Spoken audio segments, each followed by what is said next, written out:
I saw something in my pond and knew something wasn't right. I was paddleboarding out there for the first time since the ice melted to see if anything was out there yet. And within 5 minutes, a huge snapping turtle swam right past me. And in that same area, I noticed something dark lying on the bottom and I realized it was a painted turtle. And he wasn't moving? Even when I paddled right next to it, it didn't react, so that's when I realized something was wrong. At first, I thought he was just tired from just coming out of brumation. Hey, buddy, you can warm up here. It's okay. But then I noticed wounds all over its body. Was he being eaten? Is he okay? It had clearly been attacked, and very recently. Do snapper turtles eat little turtles? I mean, he's alive. You guys, this might turn into a rescue mission. I took her back to shore and contacted a wildlife rehab center, hoping they could help, but then something happened. As soon as I set her in the sun, she finally started coming out of her shell. But then I realized both of her front legs were mostly missing too. Something must have bitten them off. Look at that nub. She turned back to look at me, and it was like she was waving part of her missing leg to show me she needed help. When I got to the rehabilitation center, they confirmed it was most likely a snapping turtle attack. And it had happened recently, probably right before I saw that big snapper swim by. But listen to this insane story. Turtles, even with missing a couple of legs, can sometimes adapt. Oh, cool. Doesn't mean they'll be releasable. Yeah.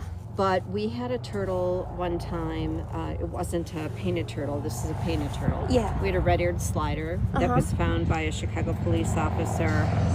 And believe it or not, someone was in the park cutting her legs off with a beer bottle. What? And the police officer saw it.